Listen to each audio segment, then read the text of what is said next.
Good good morning. Happy Sunday. Contemplated about doing a video today, and I kind of figured this shirt, because of the color, wouldn't be the best for green screen. But I'm going to go bowling in this shirt I wear when I go bowling. And I thought this background was kind of interesting because I was watching a documentary. What was it? Something about the universe and all the planets and how they found different systems and whatnot. And they were talking about black holes and how they might work. Do you believe in time travel and black holes? I'm assuming this is kind of what it would look like. I have my thoughts on that stuff, but it really doesn't matter what happened. What matters is in the moment. But I wanted to share with you, I finished the book Think Like a Monk yesterday. And that's one of the reasons why I enjoy taking short trips, because I have a hard time sitting down and focusing, especially when it comes to reading. I know reading is important. I try to read just for the practice of it, physical reading, but most of the time I use audiobooks. So when I'm driving, I try to listen to books. Not all the time. A lot of times I drive in silence, sometimes the music.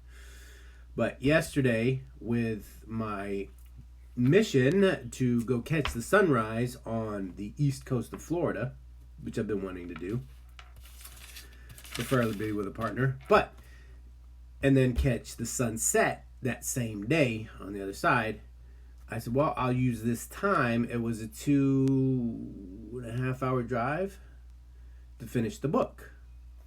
And I did. And I started a new book on the way home. But Think Like a Monk, I'm reminded of the things as I've gone on this journey trying to learn stuff, whatever it may be, in business but this particular channel is about personal growth, self-growth, and the people that I've listened to, and this goes way back for me, to my church days. Who do you listen to? Who's right? Who's wrong? As far as religion, is it the Baptists? Is it the Catholics? Is it the Christians? Is it the Jews? And it got very confusing. And then going to different churches, hearing different interpretations of the Bible, some of the same verses and the same stories, but being described a different way. And I was like, wow. So I have to keep that in mind as I go on this journey. And I follow Abraham Hicks, Esther Hicks, and that really resonated with me when I first started listening to it.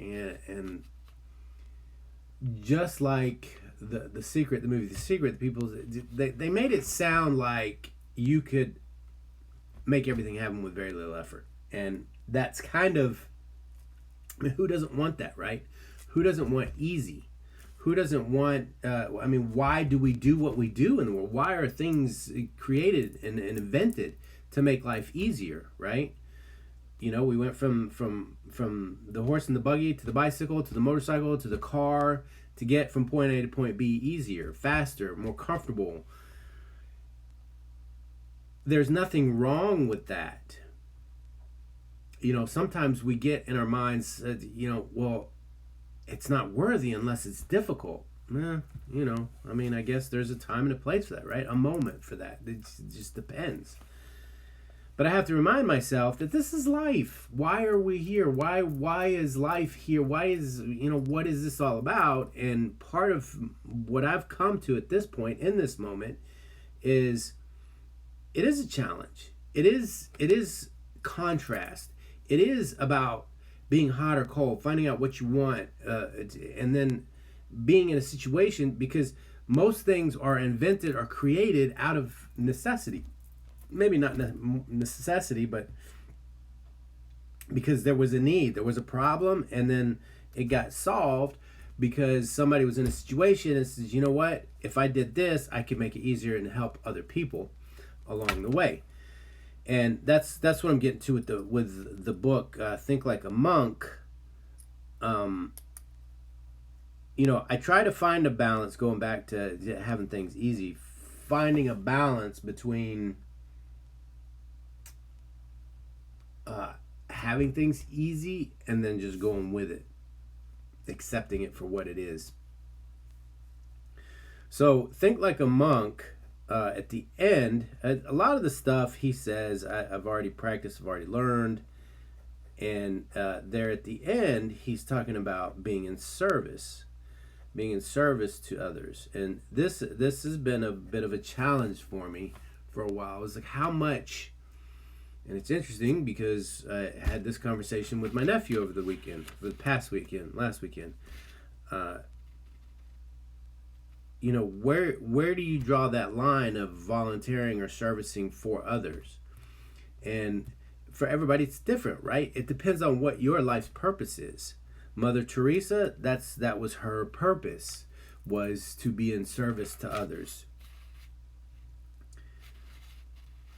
A lot of people say that that's the reason why we're here, is to serve others. And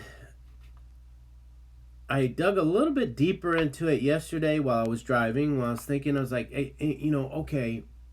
And I've thought about this a lot because I used to feel years ago compelled to volunteer because it felt like it was the right thing to do. But I'm like, I'm trying to work and start a new business, and then I got the kids, and then I got the dogs, and I'm like, if I can't serve them first, is that right for me to put them off on someone else and then go do something for someone else?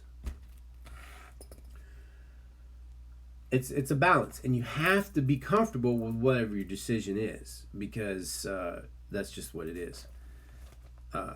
And then as the kids got older and stopped spending as much time with their old man, that's when I got into Big Brothers and Big Sisters. So yesterday I'm thinking, okay, there's everything is how we see it, right? How we perceive it behind our eyes. In service, does that mean, I'm going out and doing things for people? Or does that mean what I do as a result serves others? And that's kind of where I'm at. I'm like, okay, do you figure things out, share it with others, and then if it helps other people, I'm in service to them as well, right? So you have to find your own balance on, obviously whatever I say, I'm not saying this is how it works or how it doesn't work. It's what works for me, and if it works for me, it's going to work for other people, but it's not going to work for everybody because I'm not here to please everybody. So that was interesting. That gave me some of those moments yesterday, thinking about the book. And he said something that at the end of the book he starts talking, because he reads the book, but at the end it's kind of a bad audio, but he's describing why he wrote the book and whatnot. And he says, I just hope, my hope is that as you go through life and you do these things, you hear my voice. And I'm like, well, that sounds kind of egotistical, right? That was your purpose of this book, is so people hear your voice telling them what to do. But apparently he spent, I think, 3 years studying to be a monk, and then decided to get out. And he felt like that was what he learned being a monk, to go back out into the world and not be a monk, and then share that was his way of service. So, I mean, that works. Obviously whatever he learned becoming a monk helped him in his life, in his daily practice, which he did remind me, which I kind of do the three types of meditation that he does. Focus on the breathing, quieting the mind, visualizing, and saying a mantra. Now, a lot of times when I listen to a book, when I'm trying to learn something new, because I have the belief that there's truth in everything, right? There's every story somebody tells, there's some truth to it.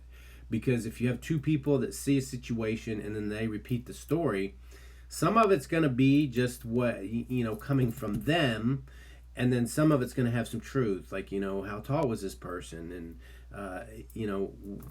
we do that. We tend to do that. But there's going to be some that, you can't say it's wrong because that's how they saw it. But if you're describing a person that came out of a store, maybe there was a robbery and you were trying to say, well, what did the person look like?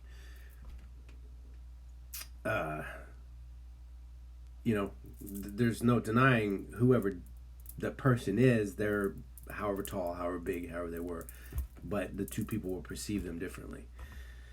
But anyway, there's truth to every story. It's just like the saying that 85% of the time somebody says, "Oh, I'm just kidding." 85% of the time they're really not, because they thought it, they said it. So there is some truth to what they're saying. It was a thought that was there.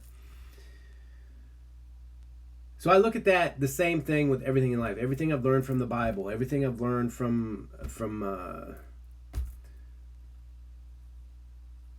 Judaism, from Buddhism, whatever. I look for the common denominator. And because all this stuff was written by man, right? And it was reproduced and translated and passed on. So it's gotten all muddled. But the core essence of it all.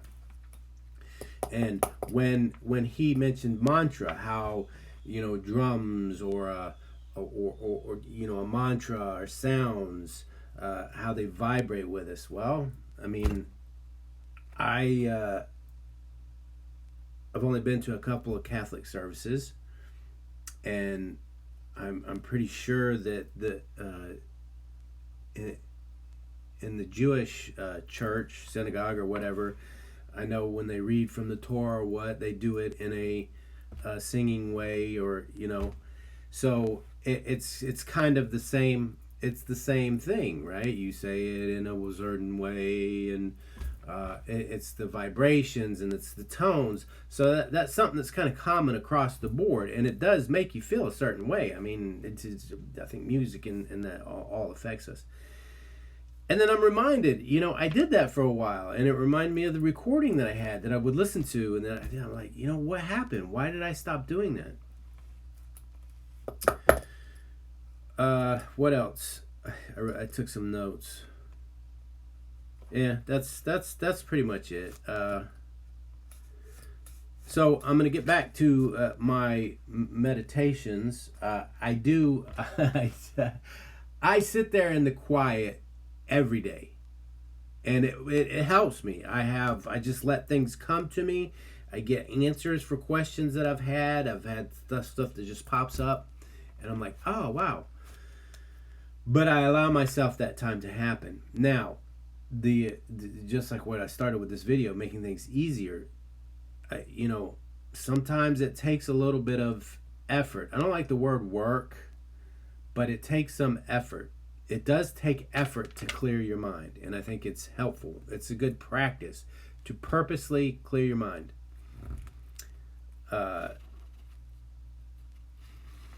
Now again, with meditation, there's a whole bunch of different forms and different ways to do it. This is just what I've decided to do. I was like, okay, it is. And sometimes I do things that I see challenging. There's a lot of us out there that are like that. We do things just because they're a challenge. It's like I used to be really shy, and I knew I didn't want to be, so I put myself in situations. I got sales jobs. I sold vacuum cleaners, and that was tough. That was totally against my core fiber being, but it helped. It helped me. So anyway, I'm gonna go. I'm gonna go bowl. It's not time yet. What time is it? I'm gonna go bowling a little bit. It's here in Florida, it's nice outside. It's very hard for me to stay inside. There's stuff I need to do. There's stuff I've got a whole, and I just want to say kudos to people that go to school online, whatever, and have the discipline. I know when you're in a class and the work has to be done and has to be turned in, you have a deadline.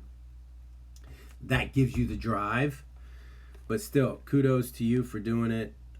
This is, and that's why I say, if you're doing something on your own, you have to set your own motivation, your own deadlines. And that's the tricky part for me, is nobody's telling me to do this. I don't have, it's up to me to get the results that I want. So, which that's a whole nother story. Love you guys. See you tomorrow.